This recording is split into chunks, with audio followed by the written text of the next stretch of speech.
Okay, I'm happy. I get to talk about Marvel a little bit in this chapter, kind of as a joke, but also kind of seriously in regards to how some of this stuff is put.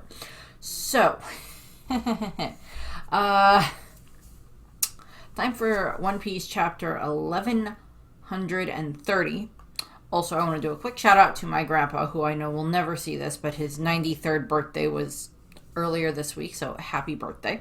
Um, just wanted to throw that in there. A nice little party for him, so that was good. So we have chapter 1130, and it is titled The Accursed Prince, which is, it's the reference to Prince Loki, who we'll meet at the end of the chapter, so we'll see about that. So for the cover page, we of course have the Yamato cover series, and at this point in time, Yamato and Tama have decided to take a little nap. Tama is probably quite exhausted from all of her training, and Yamato is probably exhausted from his traveling and his eating, which is funny. And they're just resting on the ground outside, just probably within the borders of Amagasa village, and we see like one of the houses in the background. Again, I hope they're like working on doing a lot of, rebuilding efforts all over Wano and everything else like that to, help get the country back on top, back and, going and everything else like that, so people have, safer and better places to live and everything else like that. But what we also see in the picture, in the cover story, is we see a shadowy hand reaching out and grabbing Yasuie's sword, or the sword that is supposed to be part of the tribute to Yasue in his honor, taken while Yamato sleeps. And now this sword was given to Yamato at the beginning of this cover page series by Kinemon, so that way he would deliver it to the Enma Shrine in the Hakumai region, as kind of, something as, kind of a memorial thing for Yasue. Yasue has a grave, and his grave is next to Pedro's grave, since they didn't actually get the chance to bury Pedro. But his grave is next to Pedro's grave, as we saw at the ending of Wano, mostly in the anime, but it's just implied that that's probably just going to be where it is anyway. So maybe this will finally get Yamato to get off his butt and go and actually try to, solve these crimes that have been happening with people being kidnapped. He's like, okay, I have to go and save the sword now. So going into the chapter, we start off not on Elbath, but on the giant ship. So, and we're going to learn some stuff about Elbath. So we start off with actually Frankie kind of yelling at the giants from like this little table. Well, it's not a little table, it's a huge table for the Straw Hats, little table for the giants, where they are sitting, where the giants are all on the deck of the Great Eric, and they're looking at the rest of the crew that's there. So Robin, Frankie, Brooke, and Jinbei, and then we're going to see Lilith. And assumedly Bonnie is here as well. I don't think we see Bonnie in this chapter, but assumedly, like, Bonnie and Kuma are here as well, because they were not on the Sunny. And we saw Bonnie with Jinbei after the Sunny had disappeared. And why they would have moved Kuma's body is beyond me. Moved his body to the Thousand Sunny is kind of beyond me at this point in time. So that's, I don't know why they would do that if they did. And Frankie's like talking to them, and he's like, listen up, warriors, we're calling off the search. And they're all just like, what? I love that. They're like, what? and he's like, and they're like, we ain't found squat after all this time. And Jinbei's like, but I'm sure it'll be fine. And Frankie's saying that, and Frankie's like, you can bet your ass they're alive. Thanks for looking, though. And Robin's like, that's right, we'll just wait for them on Elbath. They'll make their way there. And then Jinbei is like, yeah, we've done all we can. Even my shark network is worn out. We appreciate your efforts. So this is the reference to the fact that, because Jinbei, because he's a fisherman, he can communicate with, certain fish and sharks and stuff like that. And the main ones he tends to communicate with are whale sharks, because Jinbei is a whale shark fisherman.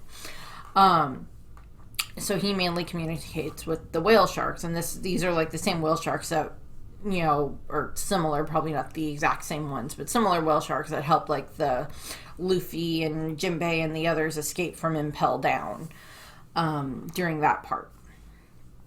So that's that. And like Jinbei tends to use the sharks and stuff like that to just like, help with finding stuff if, things get lost or whatever near the ships.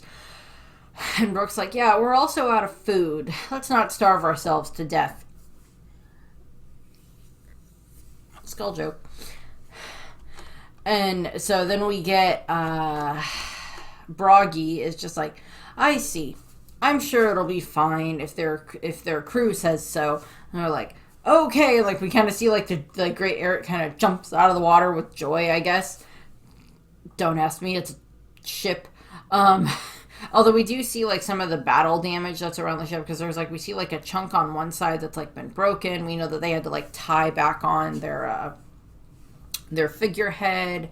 There's still some like burn marks on the sides of the ship and on the sails from where it got caught on fire during the fight with Saturn and the Marines and everything.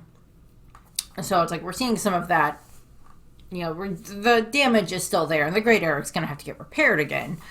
But it's, if it's the same ship that they had, or supposedly the same ship that they had 100 years ago during Dorian Broggy's original journey as the Warrior Pirates, then, we'll see. So they're like, okay, it's decided. Set course for Elbaf, you slimy oafs. And they're like, yay. And they're like, let's toast our homecoming. And they're like, but boss, we're out of food and booze. So they're just laughing.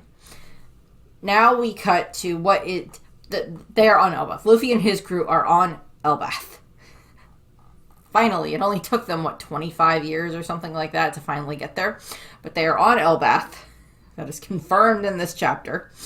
And very obvious given the giant F-off tree that we're going to see at the end of this chapter that is Yggdrasil and everything. So Luffy is just like, they broke out of the side of the giant detention center castle diorama thing that Road had built, or Rodo as he's going to be referred to. I'm just going to call him Road for the time being. That's easier to say. And he's just like, it's huge. And like, he's just seeing this like little tree off to the side. Well, little and compared to like a giant is probably like an average sized tree, but there's going to be a really other big one in a minute. And they're just like, check out this tree. It's got to be thousands of years old, right? And the cat with the crown is just like, meow, just like going off on its own. He's just like, okay, I'm out of this stupid castle. I'm cold. Leave me alone. So there's that. And then we get this other shot where it shifts and we get to see like this is now like the outside of the castle in comparison to, where Luffy and the others were. This detention center castle type thing, where inside of it was where Rhodes, diorama set was. And it looks a lot like the Big Stein castle that we saw in the diorama. So that might just be the castle. Like Rhodes like, oh, I'll just make the castle inside of here look like the Big Stein castle. And this might just be like the actual version of Big Stein castle that exists here. And we are seeing it in this like beautiful snowy landscape with all these huge mountains and then like all of these like pine trees on the bottom. And all of that. And we also see this like really, really, really long rope bridge going off from the castle up to this other tree that's like kind of shadowed in the background, but going up to this other tree. And like all the Straw Hats are like, it's not just that one. They're all so big. Is that a mountain? It's freaking cold here. I think that was Nami. It's like, look, there's a super long rope bridge. So it's just like they're all looking around at everything. And I'm like, this would be an amazing sight to see. And Nami's like, this place is so vast. It's making me dizzy. I'm like, yeah, I can understand that entirely, Nami. I mean, I don't have a fear of like heights necessarily. I get a little disorientated if I'm at the top of something tall or something like that for like a second, and then like I get, more associated with, or, I get adjusted to it.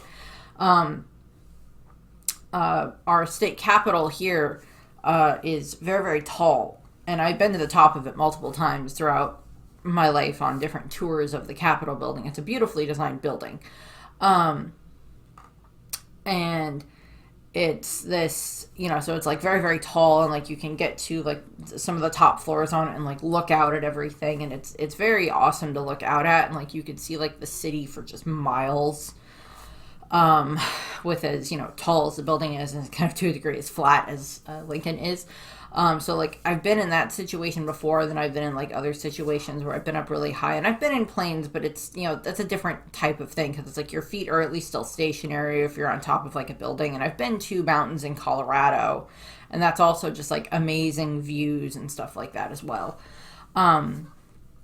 So I've been in not this type of a situation exactly, but like that type of thing where you just feel very, very small in comparison to the world around you. And they're all just like looking around, and then they hear something, and then they look across the bridge, and they see these two giants coming down the bridge, and they're like, oh, giants are crossing the bridge, hide. And I mean, there is the possibility for like a what if scenario here, that if like, because these two giants that are coming up the bridge are Gerd, who is of course the new giant warrior pirate's doctor, who is the little giant girl that was Big Mom's friend during Big Mom's flashback prior to the Semla incident. And then we also see Goldberg, who is the cook of the new giant warrior pirates. And he was born the same year that the Semla incident happened, the same year that Loki and Road were born. And we see them coming up the bridge. And, they're probably very used to this, cold environment and everything else like that. And so they're probably not bothered by this. And Gerd, I'm just going to call her Gerd. I like that better than Girth. But Gerd, she has a pet owl, and it's just like sitting on her arm, and I love that. I love this owl already. I brought out Hedwig because reasons. And we're going to find out in a minute, but the owl's name is Piper, which is adorable. So Gerd and Goldberg are talking, and Gerd is just like, I don't get Hybridine. Why'd he let that culprit join the crew in the first place? And the owl's just like, hoot. And Goldberg is just like, it's because he's a skilled navigator. And she's like, I can't stand him. They may call Loki the shame of Elbath, but he deserves that title even more. It's like, I love this griping about their crewmate. And then Goldberg is like, oh, yeah. He's like laughing, and he's just like, Road probably wouldn't mind you calling him that. So, as I stated, these are two of the other members of the new giant warrior pirates that are part of Hybridine's crew. They are, the subordinates of Hybridine and everything. And they're just, talking and everything, and they're just, they're griping about Road, because apparently it seems to be known, or at least by them, probably by other people within Elbath, that Road will have his Raven, because this is going to get referenced in a minute, his Raven, Mukin, whatever his name was, fly out and pick up ships that are the human ships and like bring them to Elbath.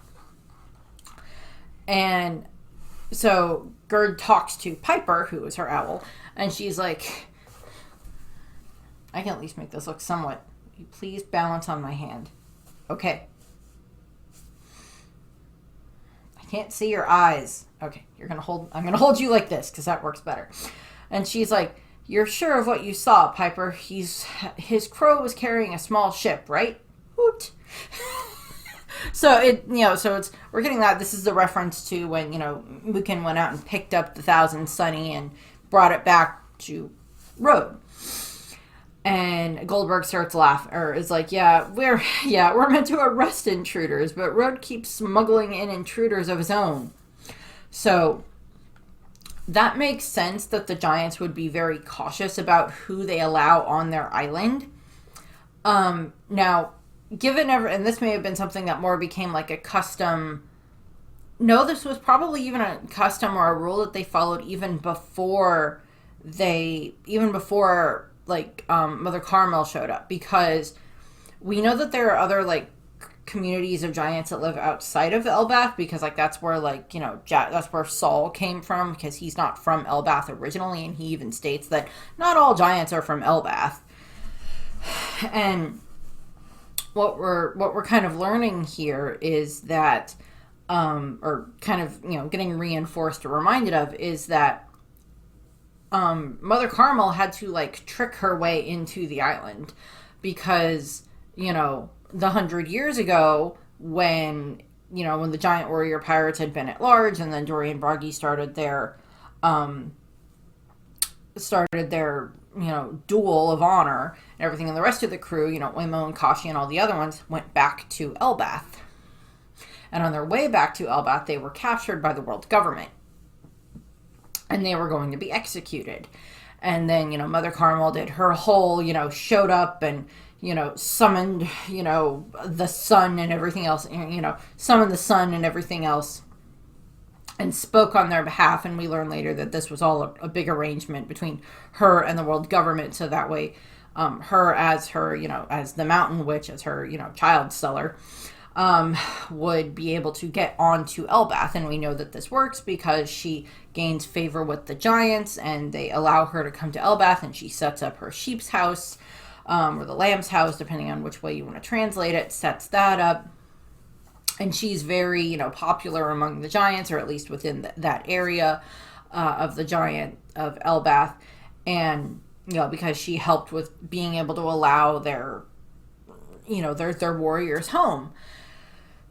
And she had, she would gather all of these children, all of these orphan children and everything else like that. And, she was selling them to the world government. But under the guise that she was, finding them good homes to be in and everything. And she was set up on Elbath for quite a while, because she's kind of young when everything first starts, and then she's there for quite a while before everything happens with Big Mom and the Semla incident, which will kind of get referenced later. Well, double referenced later. And so they're just yeah, it makes sense that they had to come up with a way of getting someone associated with the world government onto Elbath without the giants realizing it. So it makes sense that they are very cautious about who they allow onto Elbath. Now, Shanks is obviously welcome on Elbath, so that's not a problem. And given the fact that Luffy has a connection to Hyrule Deen probably, and the Straw Hats are friends with the giant warrior pirates and everything else like that, with Dory and Bragi and Armo and Kashi and everything else like that. And they helped free Stanson and everything. And given the fact that Luffy was part of the group that helped take down Big Mom and Kaido, specifically Big Mom, given the giant's history with Big Mom, it would make sense that the Straw Hats would most likely be welcome on Elbath. So that's not the problem. The problem is other people, probably mostly Marines, and pirates who try to cause problems for the giants, are most likely the ones that end up being considered intruders. And of course, if you're someone who's just coming to Elbath and you don't know about this, the whole, all of that stuff, it's you probably want to at least go to a town and then explain why you're there. And we're just here for supplies. We will just get our supplies and we will leave. The giants would probably be okay with that. They might make a record of you visiting, but they'd most likely be okay with it.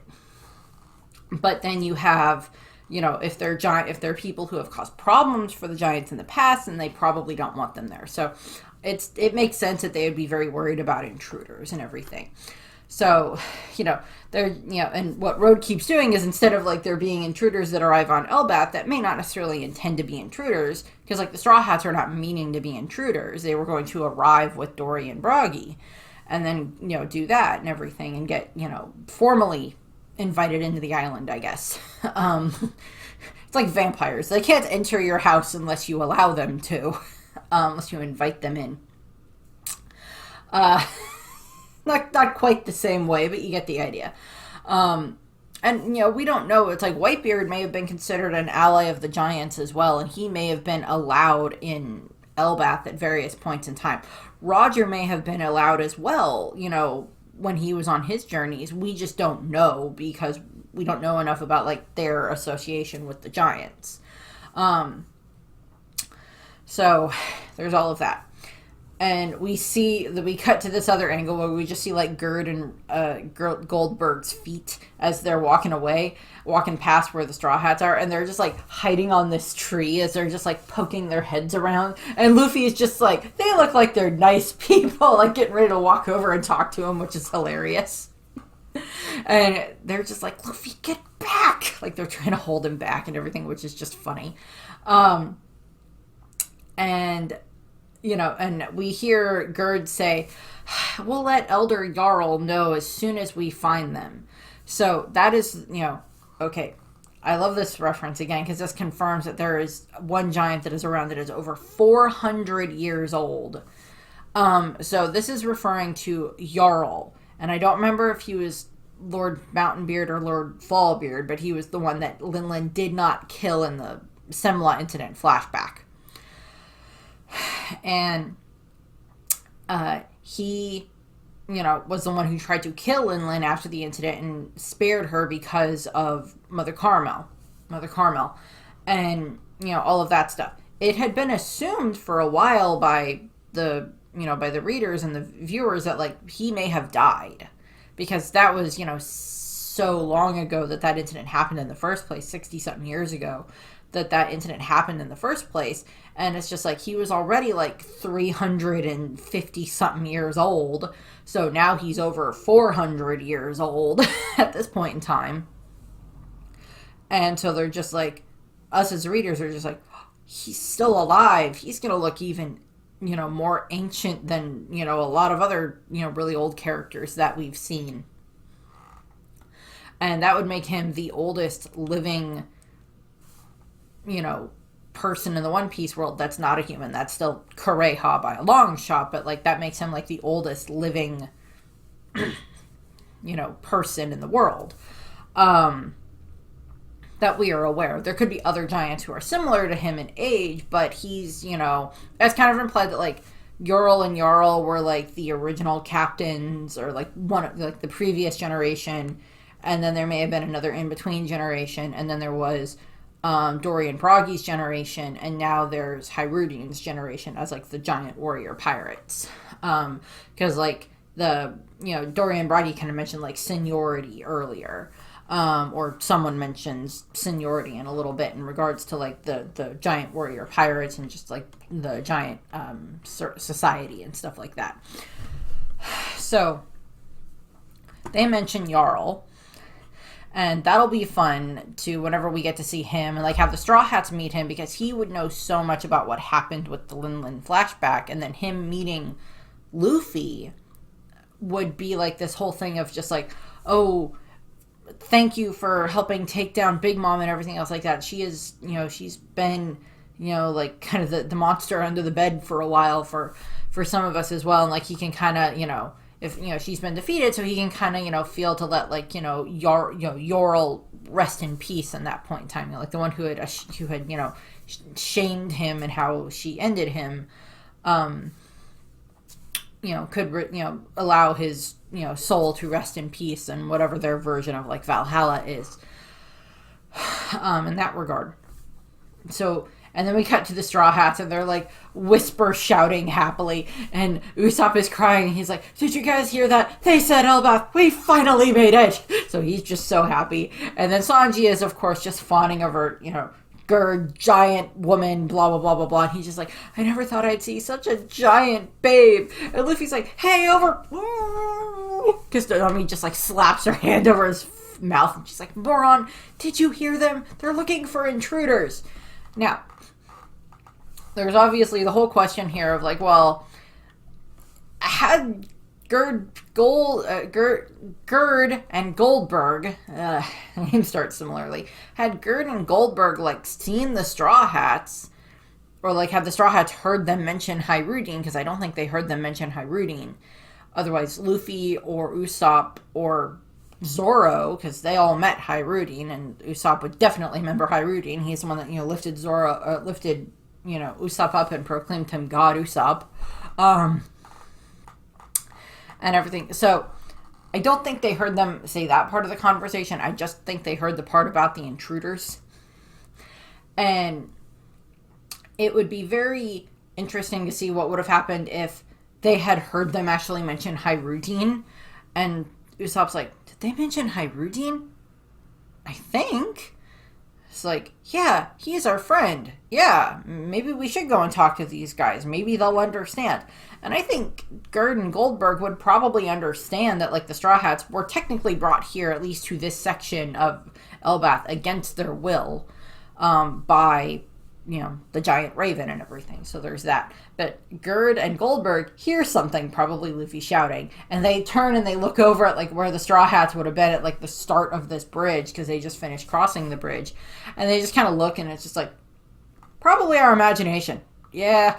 And they just, like, head back into the castle. Head toward the castle, and they're just like, Road, you there? We don't see Road in the rest of this chapter at all in this chapter. He's, like, panicking as he's, like, running around the castle trying to, you know, stop. You know, he's electrocuted, obviously, but he's, like, has to, you know, get the fire stopped so it won't spread and everything else like that. So he's got to take care of his pets and all of that stuff. He's got to arrange a funeral for his demon bunny. All of that. So the Straw Hats start crossing the bridge, and they're just like, it's shaking, it's so long. And Zoro's like, we better hurry. We'll have nowhere to go if more come. He's like, yeah, well, you know, giants showing up on either side of the bridge isn't going to be good in this case.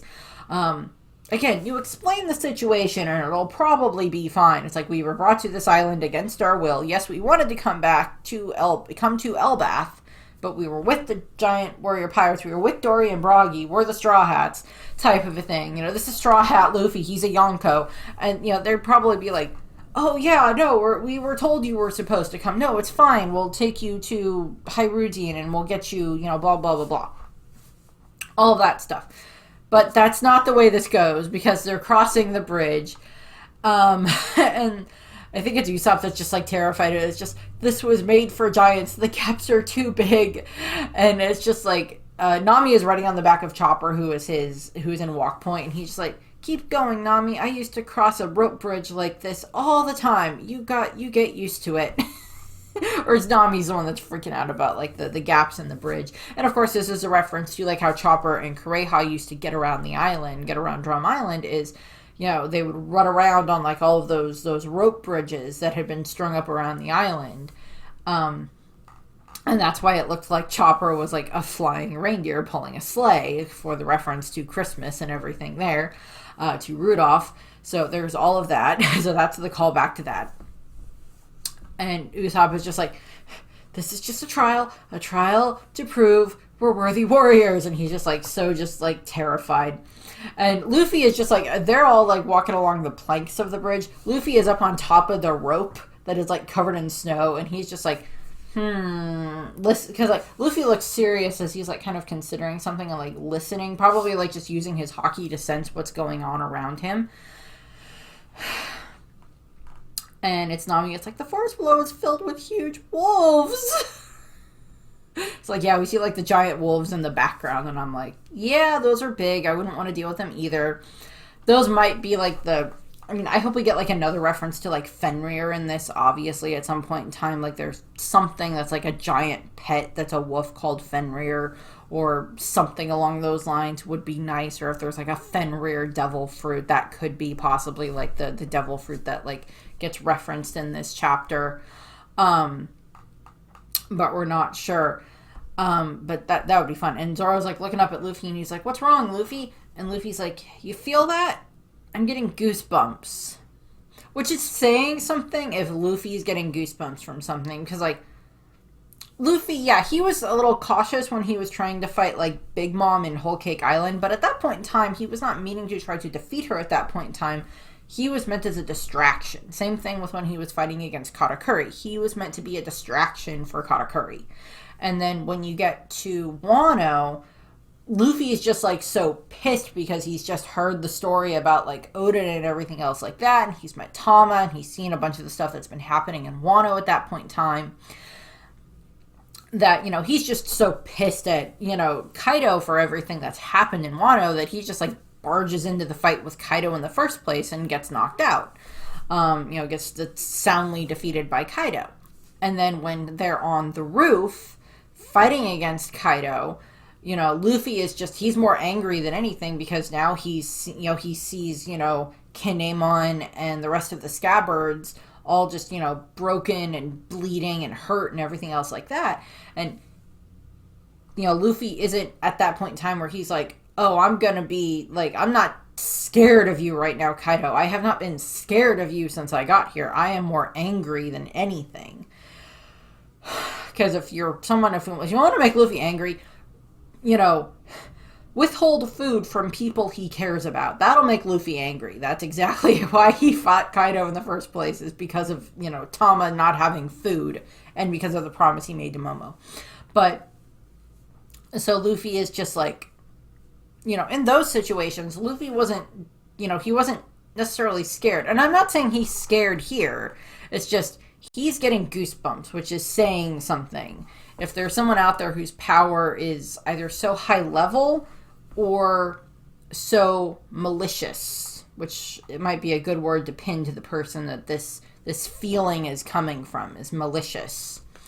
And he didn't even feel that way against Doflamingo in those cases and stuff like that. I was trying to think if there's been any other villains, any other, antagonists throughout the course that Luffy has kind of felt like this goosebump effect from, and I'm like, I don't think so. I mean, like, Doflamingo, I mean, like, yeah, he was strong and everything like that, but again, it's like Luffy has found why he's fighting at this point in time. At this point in time in the arc, Luffy has not found his motivation as to why he would want to fight against, the power, the person that this power is coming from, to just make him straight up, like, either ignore this, goosebump effect that's coming from him, where it's just like, this guy's making this feeling is making my skin crawl for, like, how evil or malicious or something like that this intent could be from this person. And so Luffy's just like, yeah, I feel this thing. And Sanji's like, we can't go see, right? And Zoro's like, Sanji just, like, grabs Zoro by the back of the neck, like, you can't go either. All forests from now on are off limits. So Zoro's not allowed to go off. Which is, of course, probably a wise decision, because Zoro will get lost so quickly and probably just end up somewhere in the throne room, somewhere in the Asgard section of Elbaf. All of that. So Luffy's like, I heard something back in the block country, too. A roar.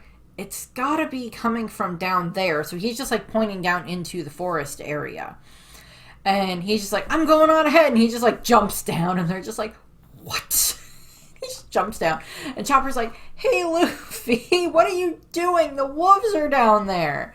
And Nami, Luffy, Nami shouting. And Usopp is just like, this is nothing to Usopp, the brave warrior. He's just, like, trying to get across the bridge. And I'm like, I don't blame Usopp at this point in time, given the fact that, like, I've been on some rope bridges. There's kind of like a mini rope bridge that they have at, like, at our Henry Dorley Zoo, at the zoo in Omaha, that you can cross. I don't care to cross it just because it gets really slick because it's right by, like, a waterfall. But, like, you can cross that. There's been other rope bridges that I've been on that are, like, much safer and much closer to the ground than this bridge. But this bridge is just like, yeah, you don't measure your step well enough, or you're not hanging on well enough to this bridge, and you're gonna fall. So yeah, I don't blame Usopp for not being happy in this situation. So Luffy has dived off the bridge, and then we get, like, this gust of wind as we see the other Straw Hats just, like, silence. Like, they're just like, where does he expect us to go is kind of, like, the question here. So we cut away from Elbaf and we cut back to out in the sea around Warland, where we cut back to the Great Eric, and they have just received the newspaper. So they're just like, it says, what? We attacked Egghead? And they're just like, all like, oh my god. And they're just like, and it's probably Robin who's calmly going like, according to the morning paper. And they're just like, why would they lie like that? Which is just funny.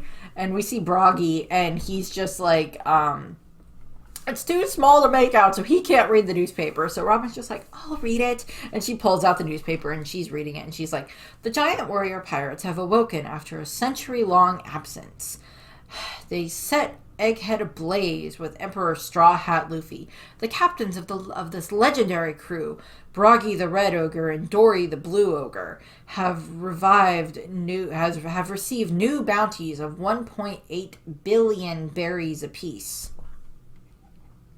And we get the new bounty posters that are like pictures taken of them during the Battle of Egghead and everything else like that. And like we got the new bounties on the bottom. And they're just like, they changed our bounties? They're just like, oh my god. And Broggy is just like, 1.8 billion? Oh god. And Dory's like, ugh, I didn't intend to make a comeback. We didn't intend to make a comeback. No, their intention was to get new weapons. And then they found out that Luffy and the others were on Egghead, so they wanted to see them again. And then their intention is to eventually make their way back to, Little Garden and continue their battle with their new fresh weapons. And everything else like that. I don't know what's going to happen with that. We'll find out later as the story goes on. And one of the other giants in the background, who I can't tell if he just has like a really, really, really, really big chin, or if that's just his beard. I can't tell. It looks weird either way. Well, if it's his giant chin, then it's just weird. If it's his beard, then okay. But I can't tell. And he's just like, your bounties used to be only a million, 100 million. That's quite a jump. And Robin's like, prices haven't changed a great deal. Prices would have changed a great deal in the last 100 years. This amount seems reasonable for you captains. And we're looking at the other pictures in the paper, and we see Luffy in his, Gear 5th form, and we see like a picture of Vegapunk. And then it's like, they're also blaming Luffy for Vegapunk's death. What? And then we see Frankie's like, they're always changing the narrative. Yeah. And Lilith kind of pops in on the side as they're like reading the newspaper. And again, I don't think we see Bonnie in this chapter. She might just be off to the side somewhere with like Kuma. We had seen her kind of like hanging on to Jinbei in the first chapter after we saw, Luffy and part of the crew were missing. She was like kind of holding on next to Jinbei, but we don't see her in this chapter as far as I can tell. But Lilith kind of pops in and she's like, so you guys killed me, huh? And Frankie's just like, shut up. We fought tooth and nail to save you. And like, Lilith is aware of this. She's not blaming you for any of this. She's just like joking. And then Brooke is just like, when was this taken? And he's pointing at like the picture of Luffy, in his Gear 5th form.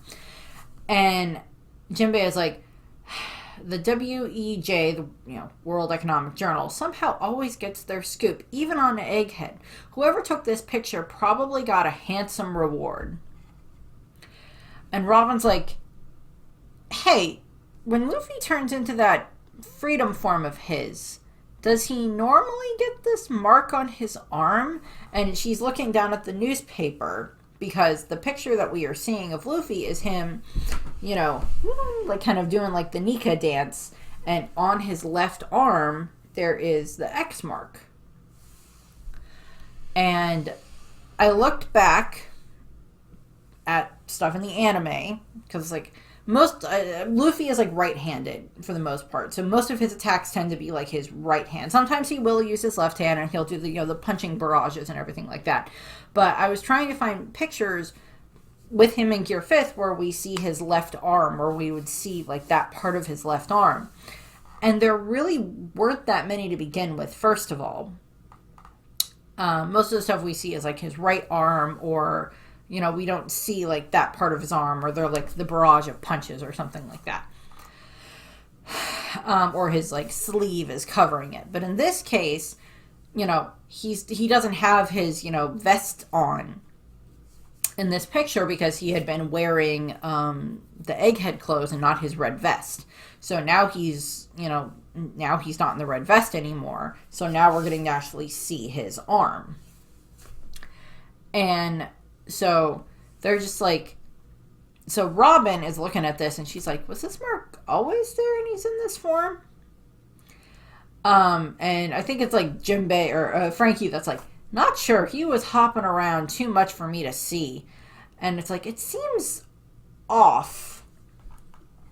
And she's like, his arm is blurry, but the mark is crystal clear. So it's just like the picture would have been taken when like Luffy's arm was like probably like mid swing or something like that. And like even though like the parts of the rest of his arm are blurry, the X is still there and crystal clear in the picture. And they're all just like looking down at the paper, and like Robin is like clearly thinking, and Frankie is just like, why worry about it? And Robin's like, it just seems familiar. And we get like her thinking like the ... I love this. This is the reference back to like those who have of course been watching One Piece since Alabasta and everything else like that are aware that this X mark that is on Luffy's arm is this supposed to be like the same X mark that Luffy and Zoro and Nami and Usopp and Sanji and Chopper and Vivi and Karu had on their left arms during the Alabasta arc to help distinguish themselves in case they ran into Bon Clay when he was mimicking any of them. And of course at the end of the arc, when Luffy and the Straw Hats are sailing away and Vivi does her big emotional speech and everything else like that, she's like, asking them, so it's like, even if I'm staying here, like, will you still be my friends and everything else like that. And that's, of course, when Luffy and the others all turn, because they can't verbally, acknowledge her at the moment because they're being chased by the Marines. They all turn and they all hold up their left arms, showing her the X mark on their arm, and then Vivi and Karu on the beach of Alabasta do the same thing. They both hold up their, her left arm and his left wing to show the X mark. Now, Robin was on the ship when that happened. She was hiding somewhere in like the bowels of the Mary. Not that there were many bowels on the Mary because it was a much smaller ship than the Thousand Sunny is, but she was like hiding in the Mary, and then like shortly after they leave the waters of Alabasta is when Robin makes her appearance. So at that point in time, like, Nami's not like wearing a long sleeve shirt, neither is Usopp. Their X's would still be on display. Luffy was kind of wearing that like kind of robe thing or whatever, nightgown thing that they had him in after his battle with Crocodile. But the others, like, some of their X's would have still been on display for, Robin to see. That doesn't mean she's going to ask what it means. And we might get a flashback to that scene at some point in time in this bit here, or from Robin's perspective, because, like, Frankie and Brook and Jinbei, they would have no frame of reference as to what any of this part means with the X's on their arms, because they weren't part of the crew at that point in time. And the X's on the arms were not permanent. They were like drawn on with like marker or something like that, or like Usopp painted them on real quick, or like inked them on like real quick or something like that. So that way it would be like a distinguishing enough mark that they would be able to recognize it should they need it, if they had to deal with like, Bon Clay or whatever at that point in time. And so that's like the reference that they're getting there. And Robin's like, yeah, that seems familiar. So she just can't place it. Now, if they keep the newspaper, which I hope they do, and then if they bring that newspaper with them to Elbath and they show that newspaper to Luffy and the others, and they point out the X, they'll be like, oh, that's our mark with Vivi. And the other four are just like, what? And then they like explain what happened and everything. And Robin's like, that's why it looks familiar.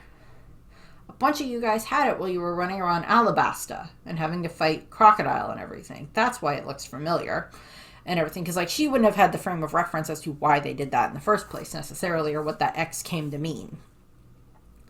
The other part of that is this X on Luffy's arm might be a new thing, because had this been shown in the manga already, had this, had the X mark on Luffy's arm been something that Oda had already put there in the manga to begin with, when Luffy went into Gear 5th, that would have been pointed out, like, almost the second it was started to show, that started to happen in the chapters. When Luffy first transformed, when we would get, like, a good shot of his left arm without, like, his sleeve on it and everything like that, we would have seen this mark and people would have been like, it's the X, it's the X, and people would have just been blown up about it. But that's not the case, because this is the first time that this has been brought up, because it's like, the One Piece community, we analyze things very closely in regards to like stuff that's in the backgrounds or stuff like that, like details. And in this case, that X, given what it means to the series as a whole, for, you know, a good chunk of the crew, it would make perfect sense if they're just like, oh my god, look, it's the X. That was not the case. So this X might be a new thing, or it might be something, because like the previous picture that they had of Luffy that they used for his bounty poster, that was like, you know, him laughing and everything else like that, and he was in Gear 5th, but that's just like his face. It's not his arm with his, you know, with the X on it. So this might be the first time where that picture, where that part of his arm has appeared on camera in Gear 5th form, where it's not covered with something. So that just could be the case where like it's there in the picture. And I don't think, and it might be something where it's like, you know, once, you know, if Luffy goes into Gear 5th again, like Robin might just ask him, hey, can you go into Gear 5th? Can you go into your like freedom form? And he's like, sure. And he like goes into the freedom form, and she's like, can I see your arm? And she's like, if it's there, then we know that that's now just like a permanent thing. And if it's not, then they're just like, well, that's strange. So we'll see how that goes.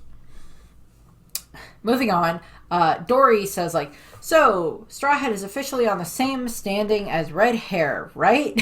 And that's just like the reference to like, you know, Luffy's a Yonko, just like Shanks is a Yonko. And Broggy is just like, even that whippersnapper of ours, Hyrudine, is under his umbrella, I hear. So that's fun. And then Oimo and Kashi are here, and I think it's I can never remember which is which with Oimo and Kashi. Sorry, I think it's Oimo, or it's Kashi, I think. It's just like, that rambunctious brat is the king's own kid, you know. And Frankie is like, really?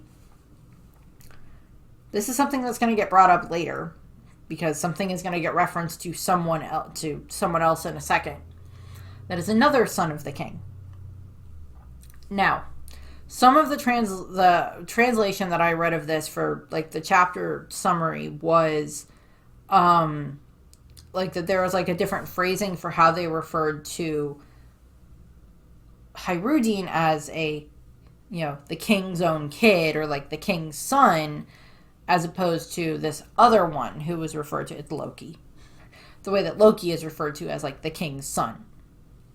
That there was like a different phrasing used both ways. Now, that is the possibility that, you know, Loki has always been referred to as like Prince Loki of the Giants. And now he's like referred to also as like the shame of Elbath is also one of the other things he's being referred to as in this chapter. And we didn't know anything about like Hyrudine's parents. We saw him in the flashback with Big Mom, and that's the furthest back that we've seen him.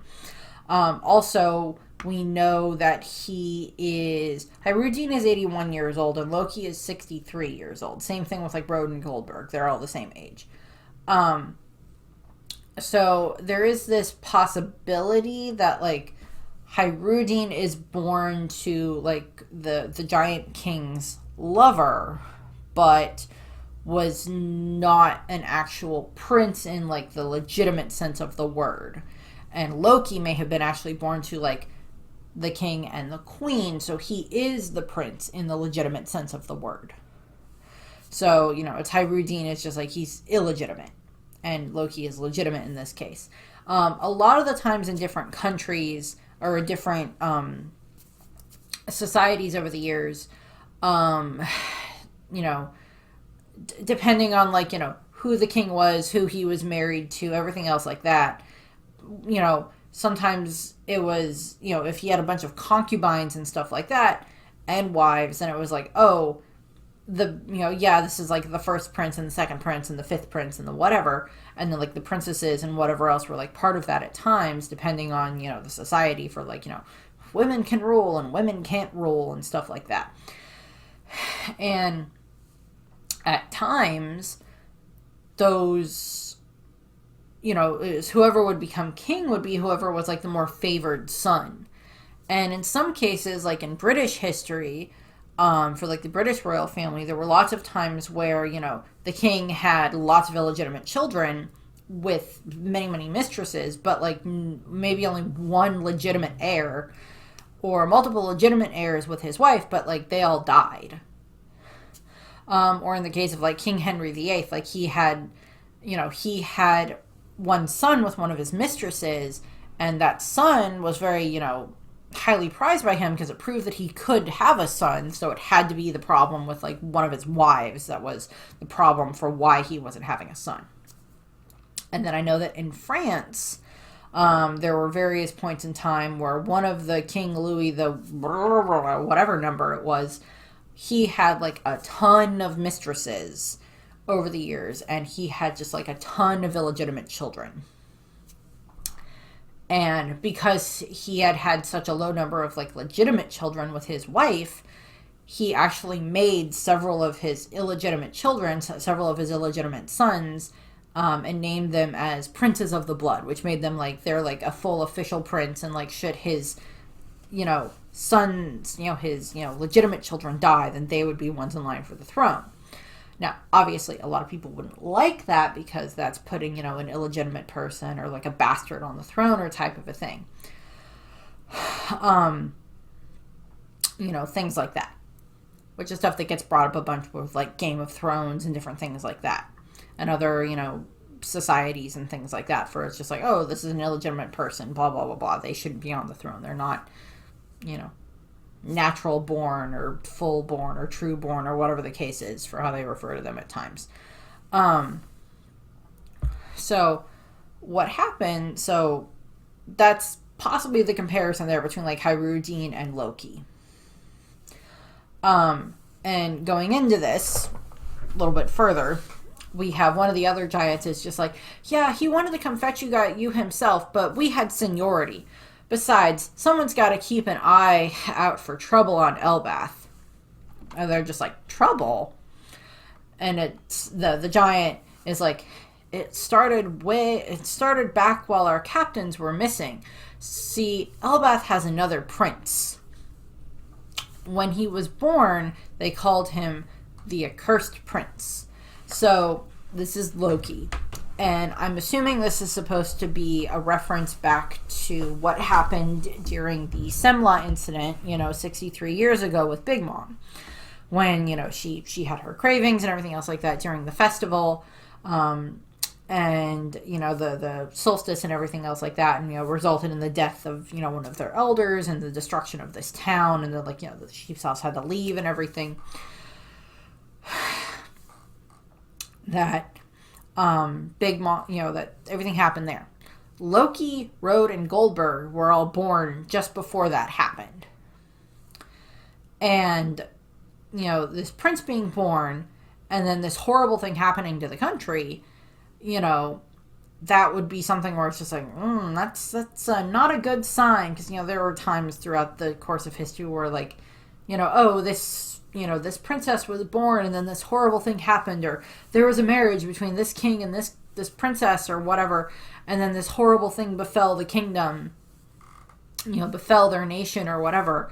And a lot of that blame was like placed upon the new bride or the new baby or the whatever, because, you brought this horrible luck to us. So there's this, that might be a reference to like Loki might be considered like this accursed prince because, he brought this, he was born, and then this horrible thing happened with Big Mom.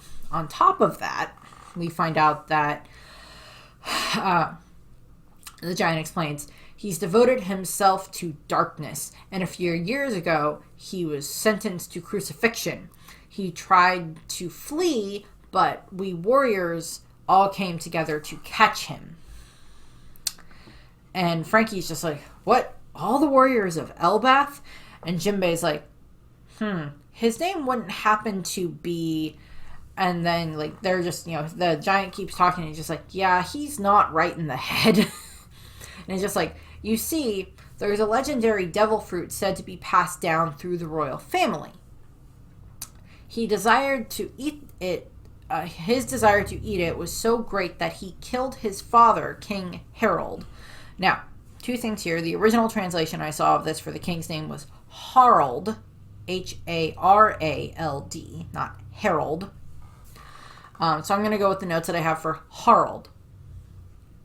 So there's a couple of references to the name Harald, particularly a King Harald in regards to Vikings, in like kind of, Norway, Scandinavian type of, history and mythology. So the main reference I'm assuming this is for is Harald Fairhair, or King Harald, King of Norway, circa, from about, 872 to 931. So he is this Viking, and he's kind of like, the king of the Vikings or so. He's, he's like kind of like very badass Viking who, conquered Norway, or the area that would become known as Norway later on, and, made himself like the king of Norway. Now, Norway, Sweden, Finland, stuff like that, they have been in various sets of like similar country, same country, separate country over the course of, over 1,000 years. And so there's a lot of stuff there. So Harald is considered kind of like the first king of Norway. And first of all, there is actually supposed to be like, I guess it's supposed to be like a graphic novel about him that is called Fair Hair, because he had like blonde hair. And he's just like, Viking Kings of Norway, #1, a Viking historical fiction about the boy who set out to become the first king of Norway. And I'm like, I get One Piece vibes from this. And then there's also the TV show Vikings, which started in 2016 and ran to 2020. And there is a character in it who is Harald Fairhair, or Fine Hair. Again, he had like, blonde hair and stuff like that. Very nice hair. And he appears in the series and is, one of the main protagonists in like the last, 3 seasons or so. So seasons 4, 5, and 6. I have not watched Vikings. I kind of want to. It looks interesting, so I might. So there's that reference there. Also, the current king of Norway, who has been the king of Norway since 1991, so longer than I've been alive, is King Harald V of Norway. So it was very common for the king to have the name of Harald, and one of the other common names for the kings of Norway was also Håkon. Håkon was one of King Harald I's sons, and the current king of Norway, Harald, his son, his heir is Håkon, and he will be like, I don't remember Håkon the whatever number, when he finally becomes king. So there's a lots of references in there. So there's lots of references there for like the name Harald. And I think the name Harold and Harald at times have kind of been very similar. So there's like references there. The other famous Norwegian name that I wanted to point out in regards to like, royalty was, and this is kind of something that I would like it if they put in, is Queen Margareta, or Margaretha, the first. And she is the first queen regnant, which means that she was the one who was ruling. She was not like ruling for her son as a regent or whatever. Queen regnant of Denmark, Norway, and Sweden. She was awesome. And like the last couple of queens of Denmark or Sweden, I don't remember which one. At least one of them has had Margareta as her name as well. For some of the more current ones in history. Also, it's not Norway, but it's like either Sweden or Denmark that have had like 3 queens in a row. Over the past like over 100 years. They've had like 3 queens in a row. Mother, daughter, granddaughter. And she recently, the most recent one recently, abdicated her throne and like retired and had her son take over. But I believe his eldest child is a daughter, so then they'll have like another queen after that. So there's all of that.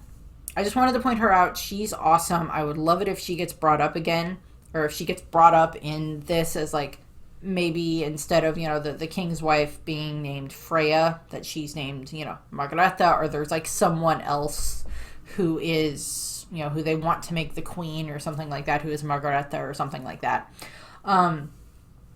So a lot of people were expecting the king of the giants to be named Odin, which is fair. A lot of people were expecting that with a Prince Loki. There could still be an Odin, or Othin, to distinguish him from Odin of Wano. There could still be one of those, like, much further back in the history. Like, maybe that'll be, like, the king of the giants during the Void Century is, like, Odin in that regard. But we're not sure yet. That will be, shown later. But the other thing is, so what they had mentioned in the chapter is that Hyrudin and the other giants had to band together to take down Loki and to, crucify him and everything. So,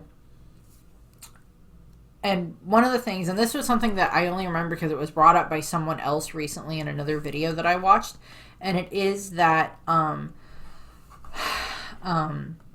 one of the things is when Hyrudin is first introduced during the Dressrosa arc in the Colosseum chapters, we find out that his motivation for why he's trying to get the Marimara no Mi is that he wants to use it so that he can become the quote-unquote king of the giants. Now, given the circumstances that if it was several years ago that Hyrudin's father, the king, was killed by Hyrudin's own brother or half-brother, given the depending on the circumstances, that he may want to have this power of fire so that way he can use it along with his own strength in order to try to, defeat Loki and protect his kingdom. Because assumedly Loki's been tied up for a while, but we don't know exactly how long. And the other time that we know something about Loki is, of course, during, with like the little explanation with like Lola from Chiffon, that Loki had wanted to marry Lola. And Big Mom wanted that as well, because that would have resulted in her having, this connection to like the Elbaf giants and their giant army, and she could use that to, conquer the world and everything else like that, and take down the world government and defeat the other Yonko and find the One Piece and everything else like that. That she would have been able to use her, use that influence that way. Given kind of what we see of Loki, maybe, I don't know, maybe, we don't know exactly. We'll probably get like another flashback later on from like Loki's perspective, because like the information that we get about like Lola and Loki as to like Lola didn't want to marry Loki because it would have been arranged marriage by her mother, and she wants to find someone who wants to marry her for her, not because of her mother, and blah blah blah blah blah. And she doesn't want to be a pawn, and that's kind of what we learned from Chiffon when her and Nami are talking, and Nami's like explaining about how, oh yeah, I know Lola and everything else like that. So Chiffon kind of said, yeah, Loki wanted to marry Lola, but Lola didn't want to marry him, so she left, and Mama didn't like that. And they tried to pass me off as Lola, but the giants found out and they were not happy about it, so that just made things worse with Mama and the giants. And now, and then Mama wasn't happy with me and everything else like that, and that's, everything happened, all that happens there with Chiffon. So there's all of that. So it could be that Hyrudin wants to become the quote-unquote king of the giants to obviously protect his people, and he wants to have this power, so he wanted to have the devil fruit so he could try to go up against his brother. Now there's all of that, and it's just like, yeah, so there was this legendary devil fruit that said to have been passed down through the family. And so there's that. And then we have this other, the giant is still continuing. It's like, that's why we won't let that accursed prince loose again. If Loki ever does escape, it'll be the end of everything. And we have like this looming silhouette of Loki in the background with like his tongue sticking out. And it's just like, he's the shame of Elbaf. And we cut away and we cut back to the last two double-page spreads to end out the chapter that both look epic. And we get to where Luffy is, and he has made his way to what is like the bottom of Yggdrasil, at the very roots of Yggdrasil, where we see this giant with like the helmet with like the giant Loki, you know, it's the giant horns that are pretty indicative of Loki, which I think, because I know that Marvel has Loki have like the curved horns and everything else like that a lot on his helmets and everything, because I think that's based on what is like kind of how Loki's shown in the mythology and stuff like that, for like pictures of Loki in the mythology. So there's that. And what happens is, of course, we see this giant, and he's just like chained to this tree with like all of these gigantic freaking chains that just like Luffy is dwarfed by these chains. And this giant is ripped, and he's got like tattoos on his arms, and he's like smiling, but like his eyes are like covered in bandages. So again, that's probably a reference to something to do with his devil fruit, maybe. And Loki is just standing, you know, just like, you know, he's stuck here pinned to the tree because of all of these, you know, chains and everything in the snow, which is, it's appropriate that like we're being introduced to Loki in snow, because like in Norse mythology, Loki is like part frost giant, and in Marvel, you know, Loki is a frost giant who like has Asgardian magic and everything else like that. And so there's all of that stuff. And what happens is, you know, Luffy is like just at this guy's feet, and Loki is just like, state your name. And Luffy's like, I'm Luffy, the man who's gonna be king of the pirates. I love you, Luffy. And Loki's just like, king? And Luffy's like, what is this place? Who are you? I love you, Luffy. And then we cut, and the last double page of this chapter is just huge, beautiful picture of Yggdrasil, just spanning over all of Elbath. And we get Loki talking. He's like, this is Warland, the mighty kingdom of Elbath. They say it is the birthplace of war. And we see this huge tree that's like two-layered tree growing out of the center of the island. And this is what we wanted Yggdrasil to look like. And it's a huge tree. And we see like, hey, there's like a giant sword that would be like even a giant sword for a giant sticking through part of the branches into the bottom of the tree. We see like all of these mountains along the coast of the tree that are probably like some of these coastal villages, or like where we saw Shanks hanging out earlier, and like in Big Mom's flashback where we saw like where the sheep's house was, in those cases. And we see like there's some like cannons at various points pointing out from the island up on the second ring of trees. And then there's also like all these waterfalls coming down from up in the trees, up on like the top layer of trees, flowing down into the second layer, and then from the second layer flowing down into the bottom. I believe in a lot of different depictions of Asgard, there's lots of different like depictions of types of waterfalls and stuff like that. And we see that there's like, you know, clouds surrounding this. It's just gorgeous. And we see like a little, you know, kind of like a town or like a castle setup that's probably going to be like, it might be called Asgard. It might be called something else for like the name of this town. And Loki, he's along the side, and we get like the official spelling of like Elbath, and it's like Elbaph, which, yeah, that's, I guess, going to be like the official spelling of it, but a lot of people are probably still just going to spell it like Elbath, like Fable backwards, just because that's what it's been for so long. Kind of like how like Laugh-Tale from Raft-Tale wasn't, you know, isn't like, this doesn't need to be gone back and fixed and everything, you know, all of that stuff. It's not worth it. And everything. And we see Loki, and he's just like kind of laughing, and he's just like, I am the sun god who will bring about the end of the world, Loki. And like there's like someone talking, and I think we see like the bridge on the bottom rung of the we see that the castle where the Straw Hats are, where the other ones are, and the bridge that they are on crossing up into the tree that's on like the bottom layer of the island where like all of the mountains are. And they're like, it's shaking again. So they're just like terrified of that, which is fair. Now, a few things I wanted to point out here about Loki. So I did want to point out that a lot of the times in mythology and the various like media that we've seen Loki in Norse mythology, Odin has had lots of children, not just Thor and so many other children and Balder and stuff like that, but many, many other children. And then you go into Marvel Comics where you have, Thor is like kind of the main child that we know of Odin, but there are other children. There's Loki, who is adopted, and then there's like several other children that Odin has had with his various, queens and lovers and Freya and stuff like that over, the centuries and everything else like that. And their other child that they have that I love is Angela, is my favorite of their children besides Thor.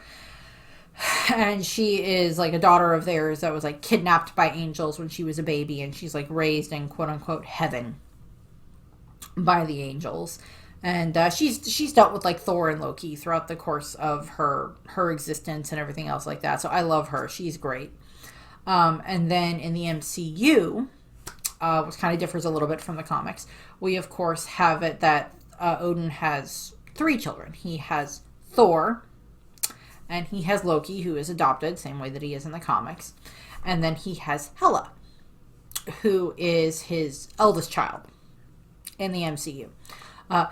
In actual mythology and in the comics for Marvel, Loki is Hela's father. So there's, connections there, but in this, they shifted it around in the MCU and made it that Hela was Thor and Loki's elder sister instead, which is fine. They messed with that. I'm fine with that for that. The other 2 things I wanted to point out. A, I think I know what the devil fruit's going to be that they're going to have Loki have. Or at least what would be funny. Just to make it like a joke devil fruit that they give to him is like the ice cream devil fruit. I don't know what that would translate to in Japanese, but like the legendary ice cream devil fruit, because there are... and Tom Hiddleston has mentioned this when he's been talking about Loki in interviews for like something he thought that would be fun for Loki to do, because it's based off of something that happens in the comics. So there is a moment in the comics, and it's one of the very early runs with Loki, and Loki is just in a very mischievous mood, and he's like flying through, I'm assuming what's supposed to be like New York or whatever, and he starts changing all of these cars and bikes and other like transportation things just into ice cream. I've wanted to talk about that for so long. I find that so funny. He just like changes a bunch of the stuff like just into ice cream. And people are just like, what happened to my car? Why is it lemon sherbet? What is going on here? And there's like a guy with like dogs licking his bike. And it's like, stop licking my bike. And just like a bunch of stuff like that. So that would be funny. I don't think that's what's actually going to happen, but that would be funny. And then the last thing that I wanted to point out, the last 2 things, I actually, if I remember correctly, one of them is in my mythology book that I have here. Because this has like different sections. Some are about, the different loves and heroes and origins of the world and stuff like that for like different mythologies throughout the course of stuff. And then there's ones that are about like, the deaths and endings of, how different, mythologies will end in the end. How great heroes died, or how, like the end of everything, like how, Ragnarok will come into play. And here's the one about Ragnarok. And obviously one of the things that is associated with Ragnarok is that Fenrir, the wolf, will devour the sun. And one of the other things is, and this is probably what's being referenced here for the most part in the chapter, is that there is Loki, and it is Loki, the mischievous, troublemaking god, caused many calamities for the gods of Asgard. Of these, the most terrible was killing Odin's son Balder the Beautiful, the god of light. All the gods of Asgard rose up in fury against Loki. that sounds like very similar to like what we just heard here, where Loki killed Harald, and all of the other giants rose up against him and chained him to the tree. And one of the things here that we see is Loki is chained at the bottom of the tree, at the bottom of Yggdrasil, and there is a snake that is like just continuously dripping, venom on him and poison on him. And every time Loki gets, hurt from this venom, he shakes, and that causes the world tree to shake. And then, of course, in mythology, Fenrir is one of Loki's children and everything. And then the other thing that I wanted to point out in here is just because of the way that Norse mythology was like written down, a lot of it, because it was very much like all, oral tradition and everything else like that for a long time. And then because Christianity started to come in and take over in that area in, Norway and the Scandinavian countries and everything, they decided to, some of the people who wrote down the stuff, and some of the church people who were like, okay, it would be easier to convert these people if we could find a way to tie their mythology into the Christian mythology. And at various points in time, there have always been these stories of like the origin of man and stuff like that throughout different mythologies and everything else like that. I think one of the things for the origin of man in Norse mythology is that they were like originally like driftwood that was carved and turned into humans or something like that. I might be mixing that up with something else. If I am, I apologize. But one of the other things is kind of the way that it ended up being that Norse mythology ended after the end of Ragnarok is that one human couple will survive too, Lith and his wife Lithrisir, who will take shelter in the branches of Yggdrasil, the world tree. When the battle of Ragnarok is over, they will climb down, ready to bring life and hope to the world once more. And that is kind of one of those things where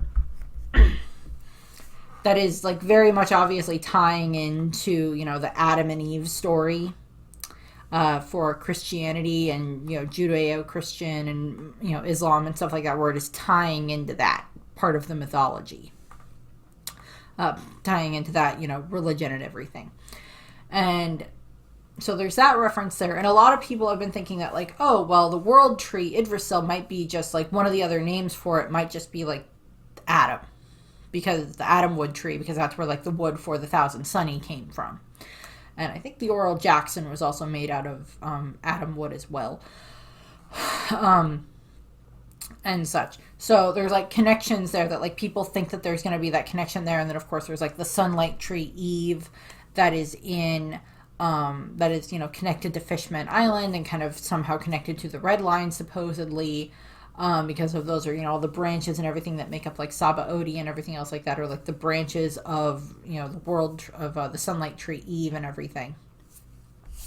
So there's these connections there that might get drawn back to each other, or where, and there's like, the tree of knowledge that was on Ohara and everything else like that, that there's this concept that maybe maybe Yggdrasil might be like the spawning point for these trees, that like a seed from Yggdrasil was planted and that grew into the Adam tree, and like a seed from Yggdrasil was planted and that grew into the tree of knowledge that had been on Elbath 5,000 for 5,000 years, and that like a tree from Yggdrasil was planted and that grew into like the sunlight tree Eve, because we don't know how old. We know that the tree of knowledge that had been made into the Library of Ohara was like 5,000 years old up until 22 years ago when it got destroyed during the Buster Call. But like we don't know anything else besides like how old like the Adam tree is, or how old I think the sunlight tree Eve is. I don't think we ever got like a date for how long ago those would have been planted or anything like that. We just know that like the sunlight tree Eve has been there for a long time, at least since the Void Century, if not longer, given the fact that that's where Fishman Island is, and probably a lot longer ago than the Void Century. And then like the Adam tree that we've heard about from Frankie is, it's been on this island for years and years and years, decades, centuries, whatever, as it was ravaged by war, and the tree was like the only thing that was, still standing after so many of these wars. And that could just be like the direct reference to, you know, Yggdrasil here, the world tree. That just, sometimes pieces of wood fall off of it or branches break off or something like that.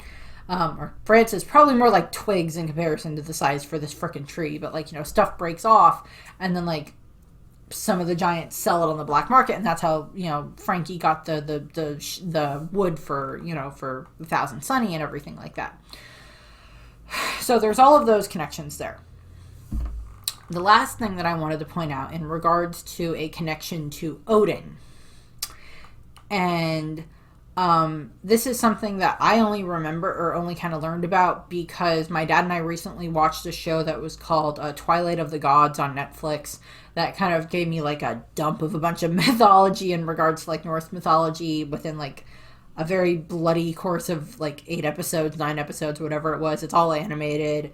They did a very good job with it. It's a very good way of like getting a bit of an introduction to like Norse mythology and everything else like that in like a fun way, for like giants and gods and humans and Thor being a prick and Loki being manipulative and everything else like that.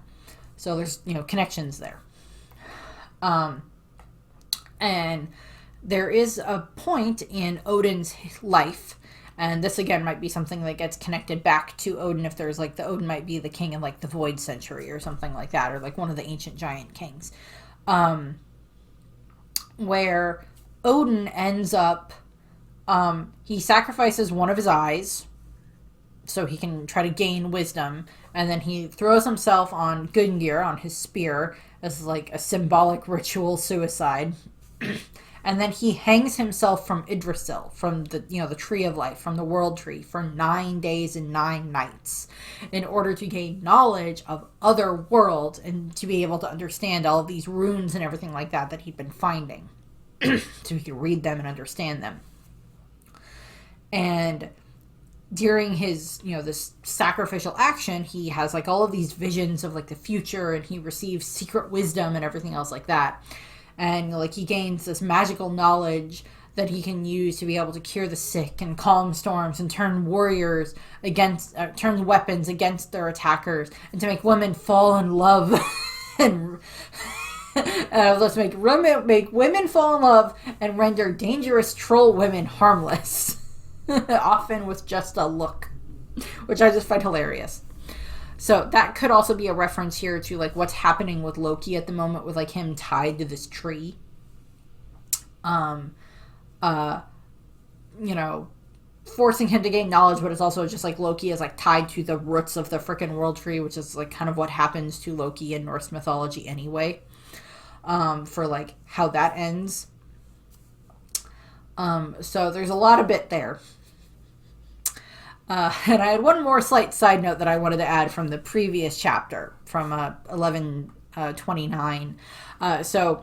In the chapter, we have it that Road keeps referring to like the straw hats that he has as like Tasso. That it's, like it uses like the Japanese honorific.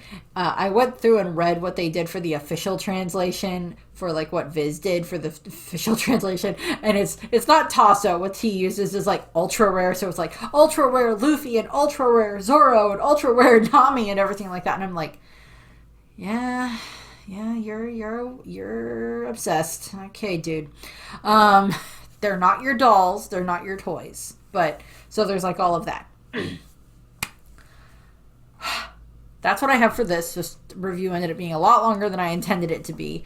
But I really, there was a lot of stuff there that I wanted to cover in regards to this possible connection, this supposed connection between Hyrule and Loki. And it could be that like Hyrule is adopted, so he's not like officially a son of the king, but he's been like adopted into the royal family, because that would happen sometimes for different royal families. And I know that Marie Antoinette and her husband, King Louis the whatever, adopted several children throughout the course of their marriage, alongside their biological children that they had.